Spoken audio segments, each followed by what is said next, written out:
Good day po mga bayang karerista. February 11, 2026, Wednesday at PJCI. Start time at 5:30 PM. Unahin ko na ito mga pa-shoutout kasi apat lang naman to. May pa-shoutout po si Sir Dennis Beneventura. Pinapa-shoutout niyo yung mga patok boys dyan.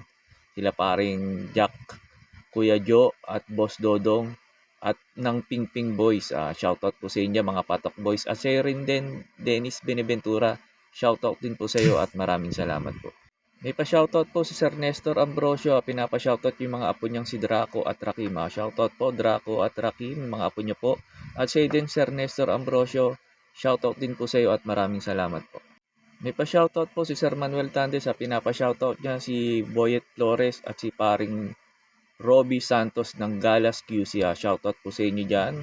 Sir Boyet Flores at paring Robbie Santos, shoutout po sa iyo. At sa din Sir Manuel Tandes, shoutout din po sa iyo at maraming salamat po. Shoutout po sa inyo, Sir Ramon Carpio. Sir Ramon Carpio, shoutout po sa iyo at maraming salamat po.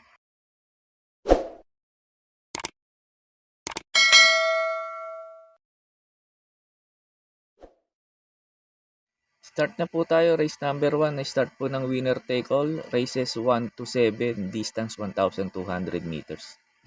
Pamprimera ko po dito, numero 7, Go Santino Go. Last run nito ni Go Santino Go, pumang-apat to. Wala the best of my love. Medyo malakas lang talaga yung laban niya. Hindi lang talaga siya nauna ron kasi mabilis po yung na mga nakalaban niya dun. Pero tingin ko lamang po ngayon dito to numero 7, Constantino Go. Lalo na't maganda position niya nasa labas. Siya rin pinaka may magandang preba rito. Nasa 1.13 ito nung nagnubatos to. Kaya pamprimera ko po to numero 7, Constantino Go. Tapos pang nigundo ko po yung numero 8, Forever King. Ito last run naman ni Forever King. Doon ka na Be Kind, Temersero to. Nagpreba ng 1.28.8 to, pumangatlo to. Hindi lang din maganda sinalida nito. Ngayon, nasa labas din to. Ngayon, tingin ko maganda rin isasalida. Tingin ko ito pwedeng umupset kay Constantino Go. Itong numero 8, Forever King. Kung may puhunan pa kayo, pwede nyo sama yung high speed. Hindi ko lang sinama kasi nga, ngayon palang tatakbo sa PJC, baka manibago si Kabayo. Pagkatapos nga pala ng info ko dito sa race number 1, in-upload ko po yung last run ni Go Santino Go at ni Forever King para magkaroon po kayo ng idea kung paano nyo po sila tatayan.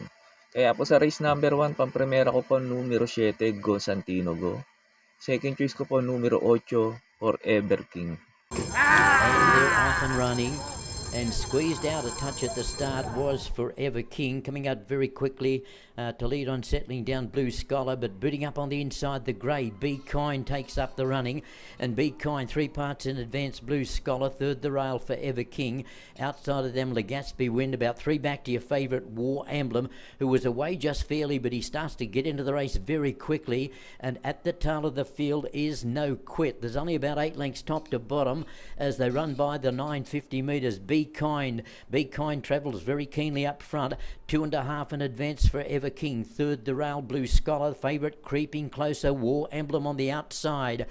Then came back behind them in the yellow colours with the blue cap is No Quit. At the tail of the field in that red jacket is Legaspi Wind.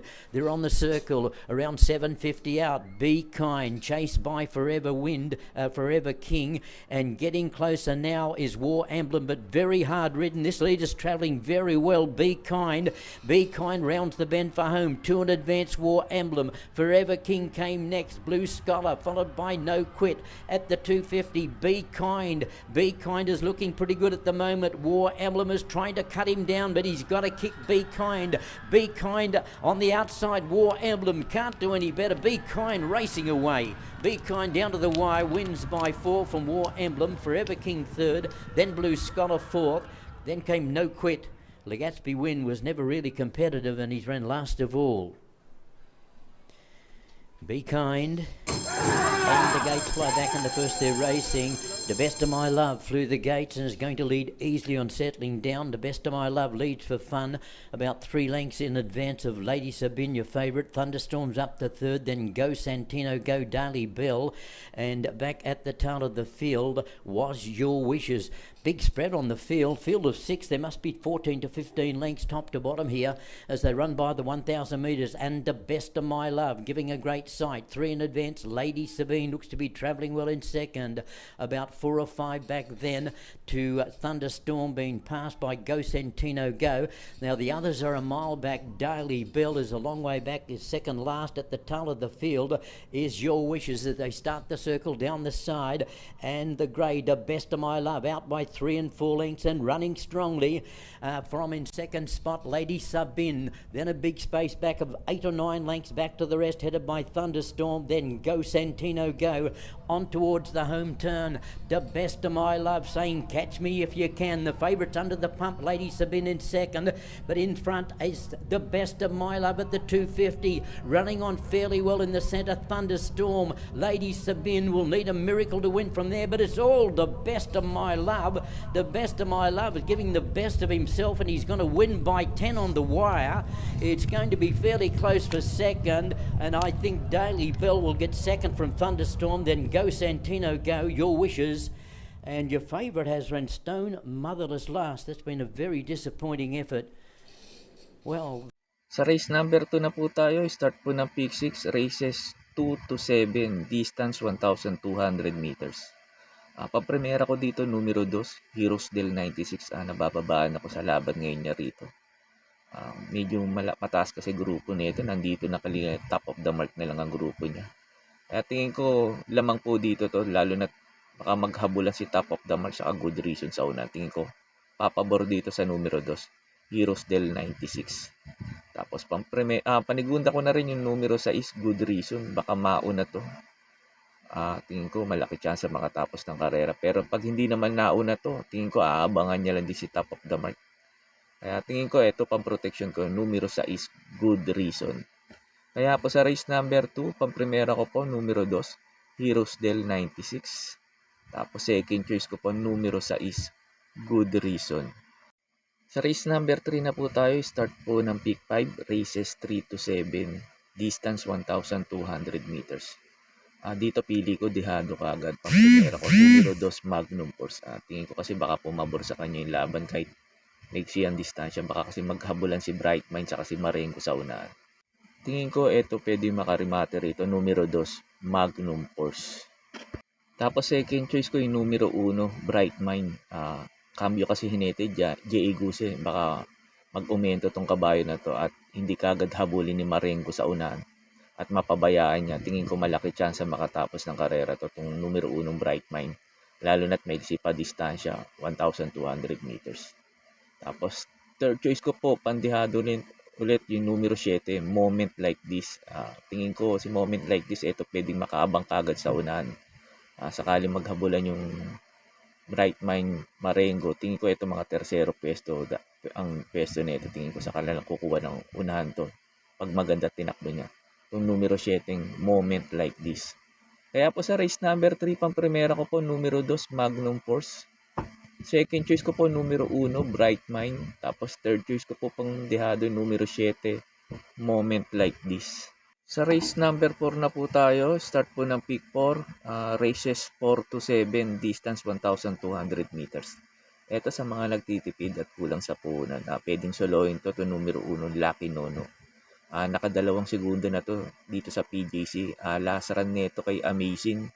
Medyo malakas lang talaga ang laban niya doon. Amazing kasi yun. Nagpreba to ng 1.27.8. Kaya tingin ko lamang po dito to numero 1, Lucky Nono. Tapos second choice ko na rin yung numero 6, Work From Home. Cambio hinete, J.A. Guse. Baka mag-umento si kabayo. Tingin ko ito pwedeng umupset kay Lucky Nono. Numero 6, Work From Home. Tapos third choice ko, numero 2, Advance Party. Wala kasi gaano mabilis baka mauna siya ngayon at mapabayaan sa unan. Tingin ko malaki chance makatapos ng karera to. Numero 2, Advance Party. Kaya po sa race number 4, pang-primera ko po, numero 1, Lucky Nono. Second choice ko po, numero 6, Work From Home. Tapos third choice ko po, numero 2, Advance Party. Sa race 5 na po tayo sa Last DD plus 1, distance 1,200 meters. Pang-primera ko dito, numero 1, Lola's Favorite. Ito tingin ko baka mag-umento na tong kabayo na to. Second official run niya sa PJC, tingin ko magagamayan niya na to. Pag ito nauna at napabayaan sa unan, tingin ko malaki chance ang makatapos ng karera to. Itong numero 1, Lola's Favorite, kasi may bilis din naman to. Problema lang dito yung hinete. Pero pag na-rate niya naman to, tingin ko malaki chance ang manalo to. Ito numero 1, Lola's Favorite. Tapos second choice ko po, numero 5, Bohemian. Ito si Bohemian. Meron na tong ulit si Caballo. Last run nito, alam ko sumigunda na to si Bohemian. Kaya tingin ko malaki na chance na ito manalo dito, ito numero 5, Bohemian. Tapos third choice ko po, numero 4, Instant Message. Tingin ko ito pwede makarimate rito. Itong numero 4, Instant Message. Pag may puhunan pa kayo, pwede nyong dagdag yung numero 2 sa River South. Kaya po sa race number 5, pang primera ko po, numero 1, Lola's Favorite. Second choice ko po, numero 5, Bohemian. Tapos third choice ko po, numero 4, Instant Message. Sa race number 6 na po tayo sa last double. Distance 1,200 meters. Sosolohin ko na po ito itong couple entry numero 4, Zoom, saka 4A, Iridescent. Si Iridescent ang magaling dito itong 4A. Last run nito, medyo malakas din kalaban sila, top customer, Lucency, saka si Reverse Merger. Pero yung last run na panalo nito, tinalo nito sila Bea Bell saka Bino Bambarino. Kaya tingin ko lamang po ngayon dito to, itong couple entry na tong Zoom saka Iridescent dito. Kaya po sa race number 6, itong numero 4 couple entry Zoom at 4 Iridescent, para po sa akin, susuluhin ko na po. Sa last race na po tayo, bago nga pala ako magbigay ng info ko dito sa last race, sa race number 7, makikiusap ulit po sana ako sa inyo na sana po mag-subscribe po kayo sa YouTube channel ko. At pakitap na rin po yung notification bell para updated kayo tuwing mag-upload ako ng mga infos at videos ko po dito. Arnel Racing Tips, maraming salamat po. Sa last race na po tayo, sa race number 7, sa last forecast, distance 1,200 meters. Ito sa mga nagtitipid at kulang sa punan, pwedeng solohin to numero 7 na to. Reddish Cutie, mababa sa laban. Tingin ko, ang problema nga lang dito, baka manibago. Pero tingin ko lamang po dito to. Baka wala nang paunahin to, itong numero 7, Reddish Cutie. Nag-protection po ako kasi laging nasisilat sa last race kasi kailan single tayo nasisilat. Kaya nag-protection ako numero 1, static. Tingin ko ito pwedeng umabsent kay Freddy's Cutie. Kaya po sa race number 7, itong numero 7, Freddy's Cutie, pamprimera ko po. Tapos second choice ko po, numero 1, static. Yun lang po, and good luck and happy racing po mga bayang karerista.